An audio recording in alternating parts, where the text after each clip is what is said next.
Alright, Bonehawks, this video is all about Mortal Kombat 1, and this is our Intermediates Guide Part 2. In this one we're going to be looking at some game mechanics that you can use to keep yourself safer, negate chip damage, negate meter build, and all sorts of other things. So, before we just get into it, I want to say thank you to everyone that's kind of run through this series, either for the Beginner's Guide Part 1, or maybe this is just your first one. Welcome, we've got lots of tutorial content up here if you're new, subscribe, all that kind of stuff. But yeah, be proud of yourself for sticking through. You've probably learned a lot here, and you will continue to do so. But now, let's get into it. Accept your death. Alright, so the first mechanic we're going to talk about is flawless blocking. And this is a returning mechanic from Mortal Kombat 11. Basically, it allows you to block something at a certain frame, and it's a little tight, so this takes some practicing. But it does pay off. So the first thing that you want to do is kind of negate chip damage. So say someone's got you really low on health and they keep throwing projectiles at you. I mean, this one that we're going to do right now is a high, but let's say just for fun it's not. You have to block it. You would flawless block it to negate all chip damage. Alright, so we have Baraka here, and let's say we block this move normally. Does 20 damage, so we take 20 damage, which is, you know, that can make a difference, especially in the clutch. And then Baraka builds a little bit of meter for that as well. Let's see what happens if we flawless block it. So we flawless blocked there, we took 0 damage, and Baraka still built a little bit of meter for doing the move. But generally you build meter for doing the move and the move being blocked, and in this instance that didn't happen. So there's kind of an example of doing the flawless block off of a projectile or a single attack. You can also flawless block in strings to avoid chip damage from that. So let's show you an example of, with Baraka, because he does insane chips. So we've got this string with Baraka here, or a special move, sorry. And yeah, so the last hit of this can be flawless blocked. So in order to do that, you have to release block and then press block again at just the right time to initiate the flawless block. It's important that you release the block first because you can't redo the block, obviously, any other way. So let's show you what that looks like. There we go, we got the flawless block on the last hit. So this will negate any chip damage that comes after this. So a lot of Baraka players that I see are using Cyrax right now. They're using Cyrax to kind of get additional chip damage after the initial string. So if we do flawless block at that certain point, any damage after that will be negated completely. So let's show you what that looks like. So here's what it looks like if we block the whole thing.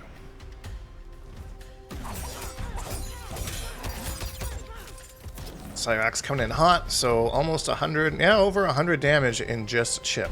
So if we block that and are able to flawless block all of Cyrax's attacks, here's kind of what that looks like.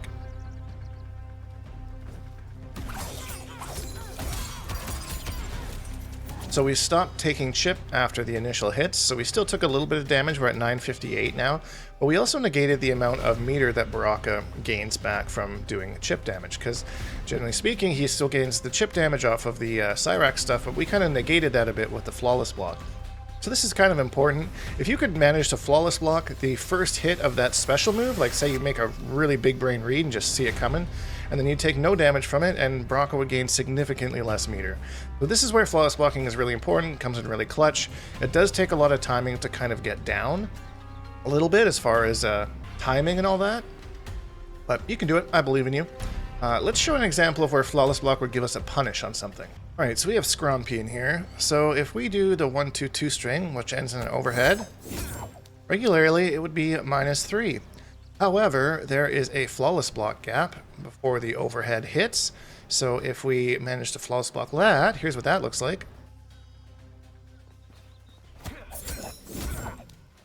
We can see he becomes -13, which is a full combo punish. So these are the kind of things that you can look for, and you can find out by looking in good old Scrompian's moves list here. 1-2-2. We can see on the right hand side, oh sorry, my big old head's in the way, let me move over here. So we can see the block advantage is -3, but the flawless block advantage is -13. Oh! We're learning. We're out here learning. Let's see if we can't get a punish. Li Mei's a little bit stubby, but I'm sure we can find something.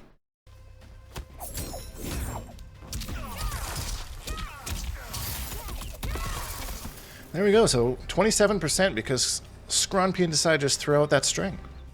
It It is important to note the block's done on things too. So you'll notice that there was a little bit of a delay before it can actually do anything. The main thing that you want to look for is it to say punish. When it says punish on the screen, that means that you have punished that gap. Yeah, because it looks like, which is different from the up block, which we're going to talk about next, but like it is a little bit weird that sometimes you're kind of just stuck there for a minute before you can attack. And it looks like your punish really shouldn't hit, but it does. So those are important little differentiating things to know about different characters and their gaps in their strings. Alright, so that's flawless blocking in a nutshell, kind of how it helps with negate chip and all that kind of stuff and create punishes. So now I want to move on to the up block. We touched on this in the beginner guide, saying that's something you can use to kind of do anti-airs and that kind of thing. But if you've been struggling with characters like Smoke and Johnny Cage and Melina, this is 100% the tip that you need, because this is a whole new world when you learn how to do this against them. If you can perfect this, no Smoke will ever beat you again. That's not true. There's other ways around it, but this is a really good strategy. So you can up block overhead strings. Not every overhead string. The string actually has to give you a chance to change your block notation. Melina has one or two where you can't do it, but Smoke is a perfect example because he's got this string right here, which is a low into overhead. And if you up block the overhead portion of this, you get a full combo punish. You have to be quick though. It's literally like couldn't be more opposite from the flawless block. Like you have to do it almost instantly or you're gonna miss your window. So let's see what that looks like.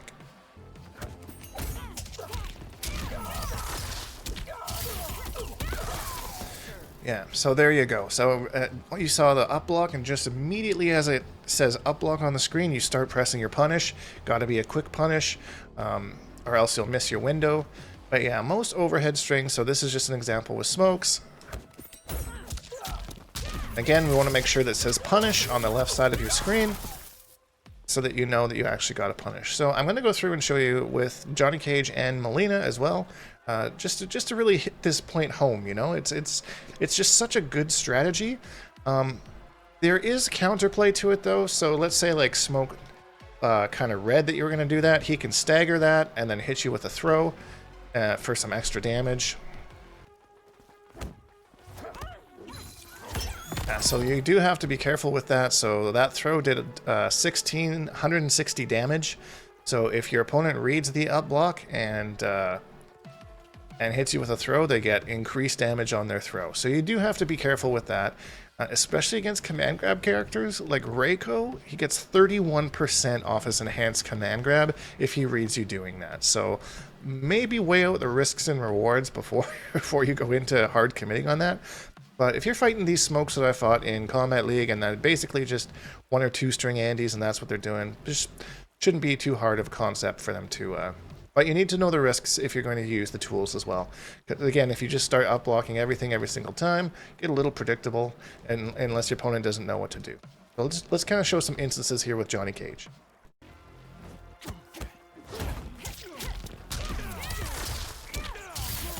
Yeah, so we got our up block, we go into our punish almost immediately, and we get a full combo punish. So that's fairly easy. He can stagger that string, so you do have to be careful. I do want to show you an example of a different string that he has, though, that's a little bit trickier. So instead of doing the 2-1-2, he can actually go into a low. Show you what that looks like, and you've probably been hit by this at some point, trying to block the overhead.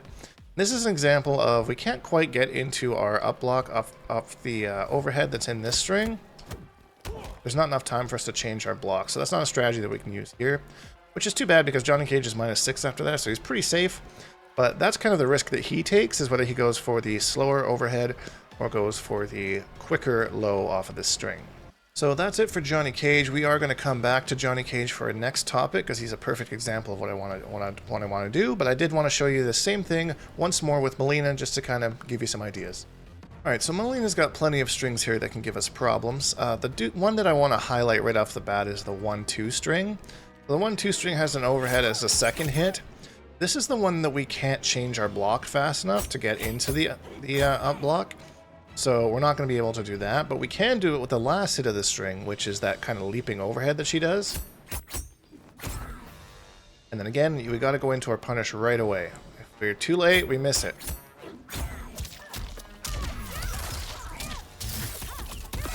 So I've seen this a lot in Combat League, and at first I was really getting mixed, and I was like, what the heck is going on with this character? Like, she's got so many little different mixes and stuff like that, and it was kind of hard. But once I kind of figured out that, oh, we just up block and full combo punish. Okay, we kind of returned the favor on that mix there. And again, there is risks and rewards to this, so just be mindful of that, but this could be a strategy that could help you out. See this again in the 2-1 throw string that Melina does? Up block and the same thing, just input your punish right away.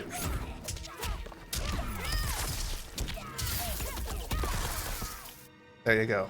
So there's some examples of some characters that have some really annoying overheads where up block can really help. So that being said, we're going to go into our next type of blocking, which is called fuzzy guarding. Alright, so I chose Johnny Cage for this because he's just a perfect example. And this is where, coming from the Intermediate Guide Part 1, frame data is really going to help you out, because this is going to help you block Johnny like 90% of the time. So he's got this mix here between the 2-1 overhead and the 2-1 low. So you can actually block both of these just knowing how fast they are. And because we know our frame data, we can go into our moves list now and we'll look at that string. So let's look at the overhead. So, and again, this startup is from the last move on this chart. So the 2-1 at the start doesn't matter. We're looking at the last two. So this is just the overhead portion. So the startup is 24 frames. Okay? That makes sense? So we can block that just standing, no problem. But he's also got this low, which is also a problem because he's going to try and mix it with us. So the startup on this is 16 frames. So on mix-ups between low and overheads, I've said this before, the average person can react to about 18 frames. So this is unreactable. However, this is more than reactable. So we can be safe by blocking low all the time first and kind of understanding the timing, how much of a gap there is between that, and standing up to block the overhead. And that way we'll block the mix both ways every time. So we block low, we hold low for a longer amount of period, and now we want to time when to stand up. So let's see if we can kind of practice this. So here comes the 2-1 low. And I've got the timing down to block both of them. It's hard to illustrate because, you know, I've recorded it here, so I know, but you can kind of see when I start to stand up. That would block the low as well as blocking the high. So you can kind of avoid his mix there every time. This does make kind of the up block strategy a little bit more difficult because there's a bit of a delay there. You're fuzzying both of them. So your up block would be more of a hard read on the overhead. So you might get hit by the low, but if you want to guarantee that you'll block both of them, you can do what's called a fuzzy guard and block low longer and then switch to your up block. So as long as you figure out that timing and how to avoid both, it's easy peasy, lemon squeezy. Alright, so the next thing that we're going to talk about is armoring gaps. So this is Scorpion here, aka Scrompion. I don't know why I find that so funny, it's just one of those little things, you know? And we're going full circle here, so we're going back to our initial flawless block gap. And instead of flawless blocking that gap, we're actually going to use our armored move. So if you don't know what your armored move is, we are going to go to our moves list, special moves, and it is called Chain Reaction Enhanced. And it will say here, where my big head is, has armor. Look at that. So you just go to your moves list, find the one that has armor, that's going to be your wake-up attack, and that's how you're going to be able to take advantage of gaps and strings. So we know that he has a gap in the string because we were able to flawless block it. Not every gap has an armor gap. Some have just flawless block gaps. Some obviously have no gaps at all, but you just kind of want to mess around with it and kind of see what works. So we are going to, as soon as right in between the last hits, we're going to use our armored attack to break it. Now, it's important to note that our armor is not invincible. Our armor, we will take some damage, and you'll see that kind of, we'll do it again. You can check out the health bar. So often this happens where someone has done an armored attack, but because they don't have quite enough health to survive the hit, they die. Because, like, yeah, it's not invincible. You still do take damage. You know, take damage from the string, but the idea is that you will either get out of a bad situation or punish a move that maybe wouldn't be punishable before, or you do more damage to them than you take from the attack. So in this example, we do 125 damage to Scorpion, and he only does 70 to us. So that's a good win for us. Unless we don't have the life to actually survive that, then that kind of sucks. This is a returning mechanic actually from MKX, and like even more recently in Justice 2. It wasn't really that prevalent in Mortal Kombat 11, so if you're coming off of Mortal Kombat 11, that was your first Mortal Kombat game, this is something that's going to be completely new to you. Just so you know, the armor does take 1 bar of your enhanced meter. The worst is when you go to do an armored attack and you don't have the meter, and instead you just get schwacked with a freaking Scorpion string because you're just trying to armor when you didn't actually have the meter to armor. So that's where paying attention to your meter is very important. And my good friend Kompetitor has compiled a video of every gap and every string. So I'll link that down in the description down below. You can go check that out, and you can kind of start figuring out what your character can do. Armor moves are generally just kind of like get off me moves. They don't really lead into combos as much. Perhaps with some cameos, like I think Sub-Zero Slide, if you use certain cameos, can get combos off of it. Lee Mays is fantastic as far as corner carry goes. Like, once they get you to the corner, she can kind of just does that move twice, and then she gets some freaking lantern shenanigans going. So that's kind of like her jam with that thing. So yeah, practice those, make sure you know them. Just be careful not to abuse them too much, because again, they do cost meter, and you do need meter for other things, especially things like Combo Breaker. So I might tend to save those for either clutch situations, or just to let your opponent know, like, I know there's a gap there, so you just be careful about that. So the last one that we're going to talk about here, and this is one where it's like, I would not probably use this unless it was to close out a round, because it is very resource heavy, and yeah, the damage that you get for it, like this sequence I'm going to show you here costs all 3 bars of meter. But if you find yourself in the right scenario, you might be willing to do that, because again, if it's the end of the game and like you're round up and this will actually do enough damage to take the round and your opponent doesn't have a breaker, sure, why not? This is the down 2 cancel. This is kind of a shout out to the down 2 crushing blow that first came out in Mortal Kombat 11. So the thing with this move is it has to be done off a counter or a punish. So there, we got our punish there. And then as soon as we see the punish come out, we press jump forward and the block button. This will trigger a little sequence, and then we can kind of jump into the air to get a combo there, and then finish our combo to get more damage after that. So here's what that whole sequence looks like.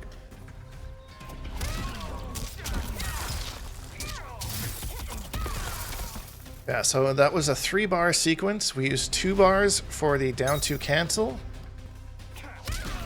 We used a bar in the air for the launcher, and then we finished the combo on the ground. So it's expensive, but again, if it's an option that has to do to you at the end of a round or something like that, it'll work out perfectly.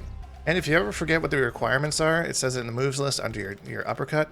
This is a generic thing for every single person's uppercut in this game. It doesn't matter which character you are, you have this option available. So it is possible maybe a character like Natara actually get a little bit more damage because knocking them into the air, doing a bunch of air shenanigans, or Scorpion or something like that. Lee May just doesn't get much, so... And I don't know how to play Natara yet, so I'm going to learn her though. She looks really fun. That's it. 5 different things that you can use to improve your defense in Mortal Kombat. 1, this is our intermediate guide, part 2, Finn. And again, thanks for sticking along. I know these videos are a little bit longer, but they're full of a lot of good information that I'm hoping helps.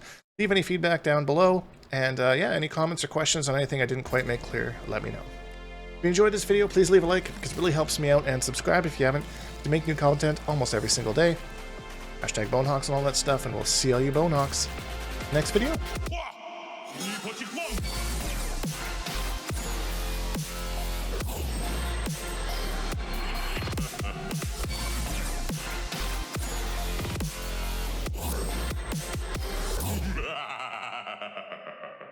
Accept your death.